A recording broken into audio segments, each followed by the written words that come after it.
Ladies and gentlemen, welcome back to On Mike with Mike. Mike King coming to you from the Mike King Biz Call Federal Media Center. We're coming to you from high above Henrico. Alrighty, folks, you can follow us on all social platforms on the Mike with Mike, as well as Mike King Biz. We got the man Philip Mason in the house of Icon Commercial Realty. Welcome to the program, sir. Thank you. Now, people know us as Icon is one of the sponsors of the program. I'd like to thank you. But we're not here with that one today. That's right. We're not here. So a couple weeks ago, I invited you to an event, Techstars, out at University of Richmond. Shout out to my man Dale Fickett. Uh, Dale Fickett is like the most interesting man in the world. He has, whether it's those martial arts, it is technology, it is workforce development. He is a guy who has his hands in a number of things, and he puts on Techstars, which is a pitch competition. I go there. Cool people. I invite Mr. Mason. It is on Friday. We see the pitches. People try and recruit. I leave. They work on it. I don't know what happened to Mr. Mason. I don't know nothing. I show back up on Sunday. Mr. Mason is part of a group. And I looked at him like he stayed and became a part of this, but he didn't just become part of any group. Pollinators for Change. Mike Raven is in the house. Welcome, sir. Thanks, Mike. So, like, you were laughing because we got history. You have been doing this good work for some years. Tell people who you are and what you do, and then we got to backtrack a little bit. Well, our current work, Pollinators for Change, pollinators are the people who are connectors across the fields of social impact. And so pollinators are the folks who are already showing up, doing the right work in the right places and the right people. And they can be spiritually oriented, culturally oriented, socially oriented. And Mike, we see you as a pollinator because you are an enormous connector of local and community-based business leaders. And you see what bringing people together brings to the benefit of our entire community. And you brought up Dale Fickett leading the Techstars Startup Weekend. It was everyone coming together that enabled everyone that came with a good idea to have the space and the platform to meet people and collaborate and to present and bring some of these initiatives to life. And without that startup weekend, Philip and I wouldn't have met and been able to spend the weekend together, not only working on, what the latest developments with pollinators, but also these deep chats that we have at a spiritual level, at a community level around what is Richmond truly capable of? How are we already showing up to it? Who are the people that we can pull in? It's those exchange of ideas and spirit and relationship that really fuels this kind of community-based social impact work. One of the things, so Mr. Mason, when I saw you on that Friday, Right. see you later, saluted you, I'm out. I'm going to the house. I've been out, it's kind of late out here for me, 5 o'clock or so. Then I'm here at 4 o'clock on Sunday and I see you. What was it about pollinators that drew you in? Well, they had a whole uh, gamut of different businesses. It was all across the board. Yeah, across the board. Clothing that Yeah, you could yeah. I exchange. mean, great ideas. Yeah. Amazing ideas. But it was Circle Trust that was his next step of the pollinators that kind of drew me in because it was the impact that I could see them making in the community, in the city. And when Mike began to tell us about the connections of these different sectors and what people had to offer, and answering that question about what happens when people don't have what they need when they need it, and I guess dispensing with just coming from a city or a federal level down to a community level. Like, how do we answer that? And the answers that I heard in that room were amazing. So I was like, I'm attracted to it because it is, to me, it's a spiritual base because you find connection to every person, and then you value people for what they bring to the table. So, One of the things we just like to give a shout out to Icon Real Estate for sponsoring the program and allowing us to be able to talk to Mike and Pollinators for Change. Mike, let's go back to 2018, 2019 when I first met you. What were you doing then? Because I was astounded by that then. And now I don't know whether this, how does that become part of your core? Like that kind of work? I come from a background where I've had a relatively privileged upbringing and education, and I've always like been raised with a conscience for social justice.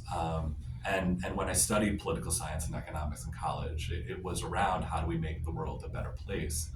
Um, but I realized that the systems that I was plugging into for the first chapter of my career, um, I was in a corporate career, and there was a lot of things that we could do inside of a corporate institution to reduce the harm that was being done. Um, but for all that we could do in the name of sustainability, corporate social responsibility, DEI, et cetera, I was finding we actually weren't really able to make a difference on the deeper systemic issues. And where our nation was going, with so much political divide, so much entrenched social issues in our society, I was asking the question, what is our plan for a sustainable future? Very basic question as a young person who uh, wants to start a family, wants to, look ahead and know that we are taking care of these foundational things in our society. And what I increasingly realized is that we lack a coherent answer to that question across political divides and across even our academic systems weren't able to accommodate a inquiry into a purpose of business that aligns with the theories of and the principles of democracy under our Constitution and the principles of sustainability. And it was that intersection that I needed to study. And so I went to graduate school first, and then I found myself on an independent research journey and finding that where the work felt most real was meeting real people doing real work in real places with the right people. And it was from that I found the grounding of what working towards a sustainable future looks like. And then the human connection that I was a part of in 2019 to 2021, a working group called Regenerate Richmond that preceded Pollinators for Change, and now Pollinators for Change is about developing the frameworks that help clarify when people come together in community, how our connections and coordinations can ultimately rise up to affecting systemic change. A lot of times, I'm sure when you tell people that part of pollinators for change, I think people might get it. But you're touching on something that could be a touchy topic to some people that are, feathers may be ruffled. But in the end, I think people do want good. Touch on the atmosphere here in Richmond right now. It seems to be that people are open minded. It's like you said, it's trying to go from the capital of the Confederacy to, the new Richmond. Yeah, I mean, I'm from up north, and I find like once you kind of get out of like the DC bubble, there's Yes. like a breath of fresh air, and socially, we can just be ourselves. We can show up as who we are. And Richmond is a place with a history that is kind of unmatched in our country for where we've been and the systems of harm around just the founding and the eradication of indigenous peoples, the capital of the Confederacy, the Lost Cause movement, structures of racism. There is so much history that Richmond is actively healing and reconciling from where we are today. And it's moving here into Richmond in 2019 and seeing that progress happening in real time, like the unveiling of the Rumors of War statue in 2019 was one of these events that I found remarkably inspiring, and meeting people at the community level who are doing this foundational healing work, like Ashley Williams, people like Janine Bell that are doing this foundational cultural work, the work of Richmond Hill doing this foundational spiritual racial reconciliation work.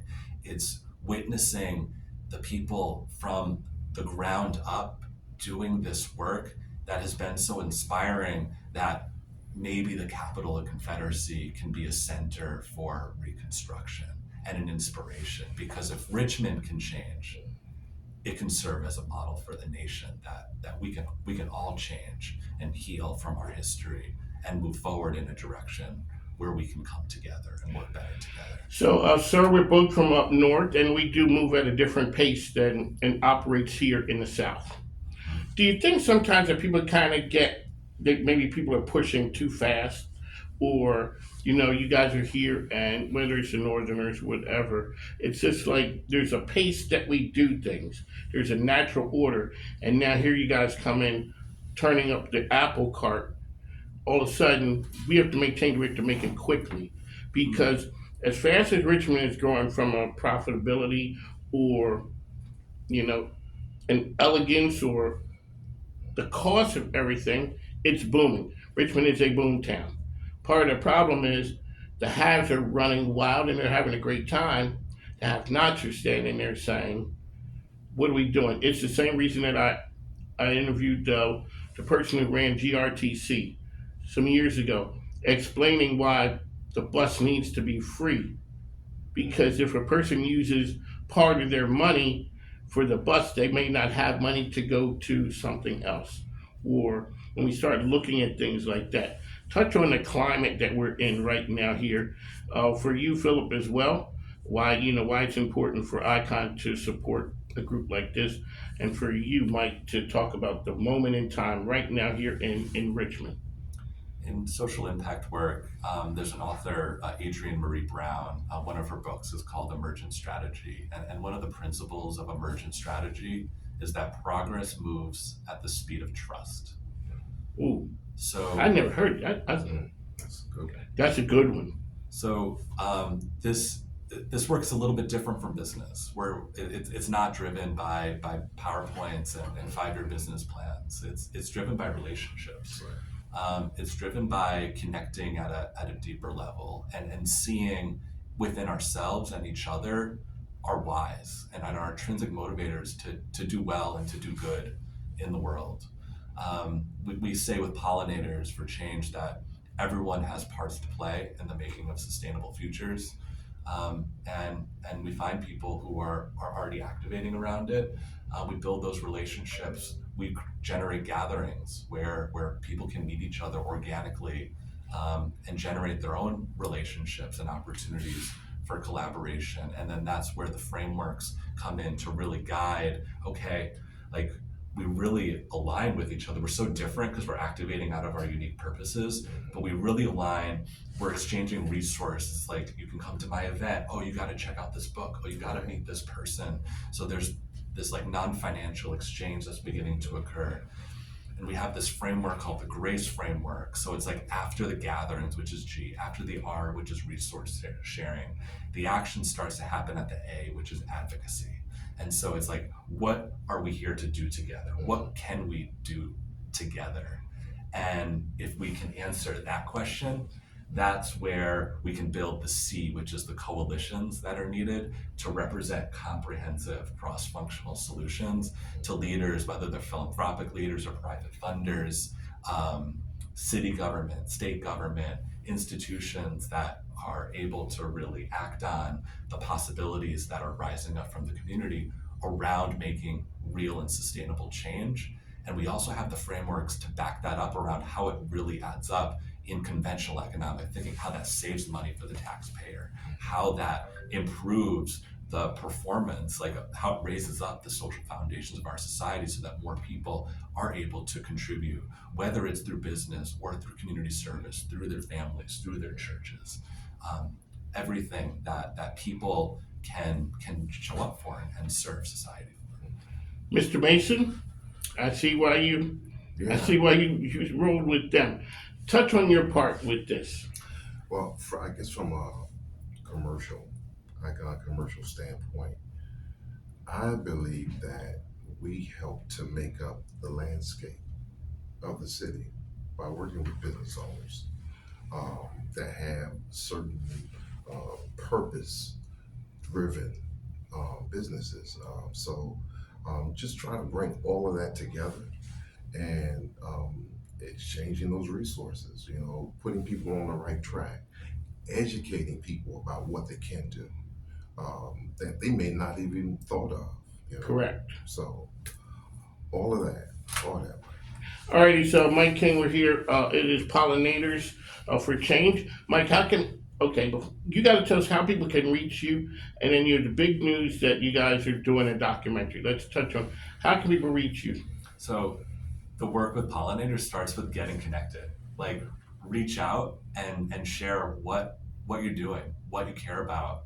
When we meet people in person, we ask like, what are you passionate about? What do you care about? We want to just get right to that level, because when we're working, when we're doing this kind of work, we can't rely on federal funding or systems to save us. It's like we need to trust each other that we're going to show up through thick and thin and do the hard stuff together. For those who are listening, our email address to reach out is hive, like a beehive, hive at pollinatorsforchange.org. Or you can reach me at Mike at pollinatorsforchange.org, or our Director of Community Engagement, Allie Fisher, at Allie at pollinatorsforchange.org. I've met Alec Fisher before. Yes, you have. Yeah. Why is it all the cool people always doing a bunch of cool things? It's all right. So let's talk about this documentary. Hit me with it, man. This is interesting. So this is a project that was inspired a little over a year ago, and it's being engaged with those who are doing these inspiring community projects. It's like the urgency was there. It's like people need to know what's happening here, not only like for the purposes of improving our community, but people need to know what like the real work looks like. The community gardeners, the healers, the spiritual workers, those who are working at the foundations of connecting us with our culture.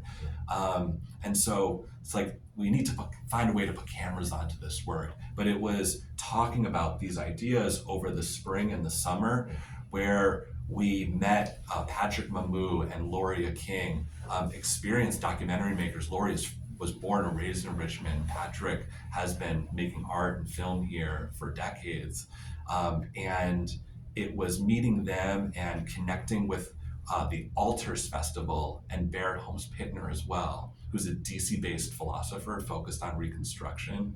He selected Richmond to plant the Altars Festival, which is this idea that between Halloween and Thanksgiving, that it's an opportunity to celebrate our ancestry, because we all have ancestors as individuals, as families, as communities, as societies. And so to really deepen our cultural connection, the Altars Festival is about celebrating that. So the last 2 years, we've been doing the Altars Fest here in Richmond, and we've been inspired, along with Patrick's influence, to really align this documentary film called Reconstructing Richmond around this idea of Reconstruction.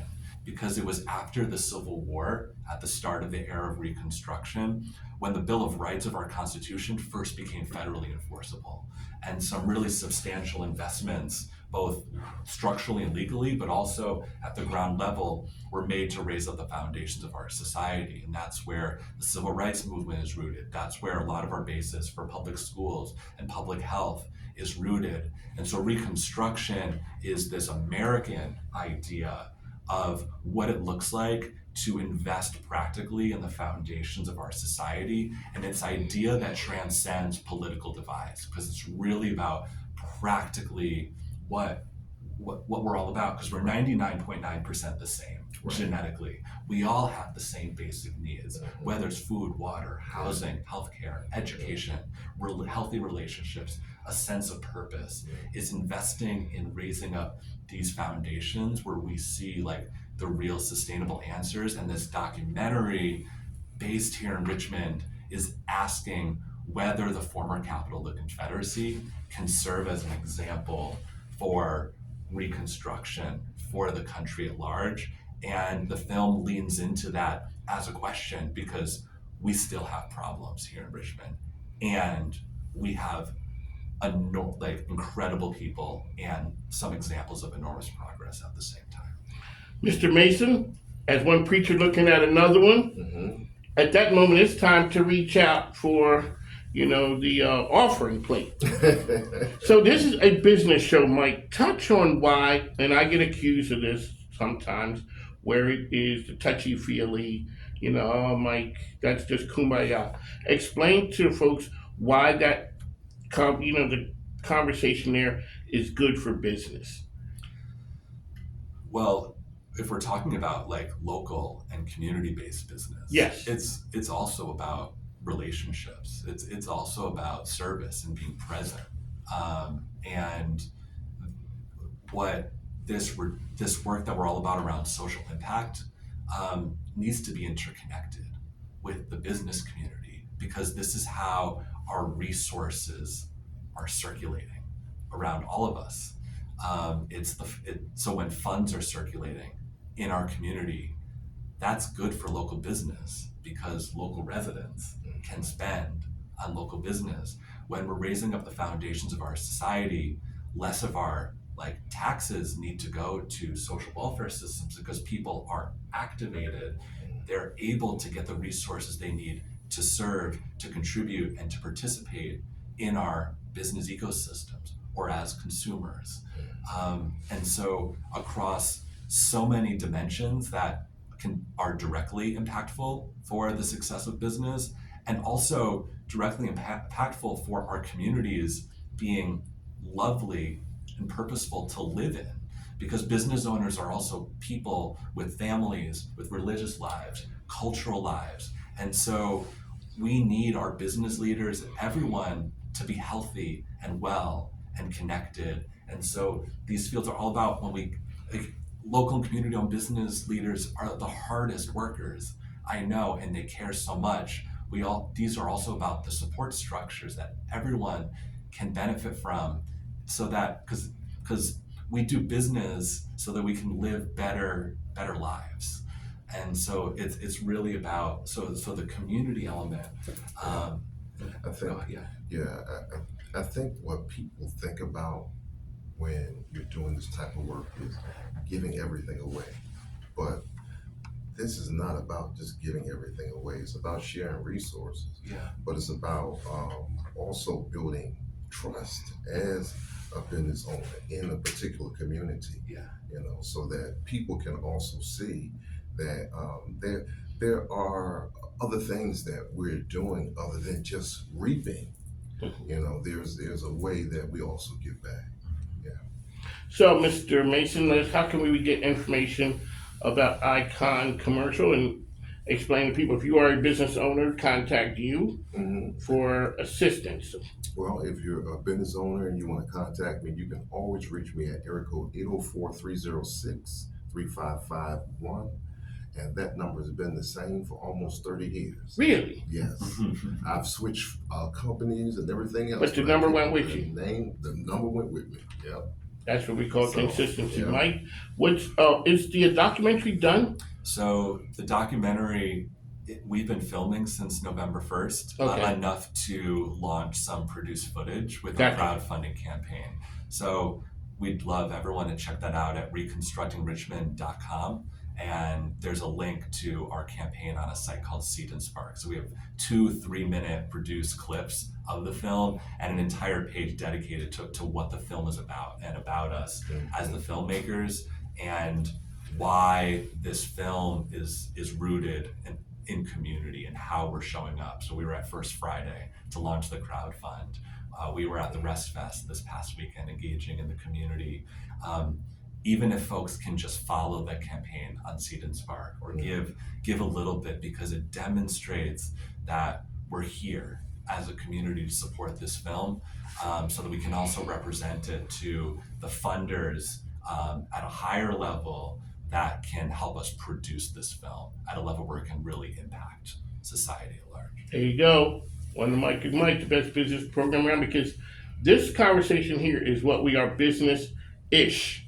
It's the things that hold communities together. We'd like to thank Icon Commercial for being sponsor of the program and also supporting Pollinators for Change. Mike, it is good to see you. Now you know where we are, and I understand I didn't understand what you did back then.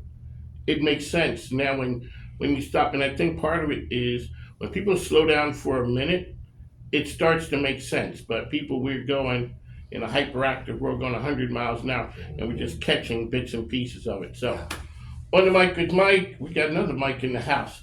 We'll talk to you soon, folks. Thanks now. Take care. Thank you. Thank you.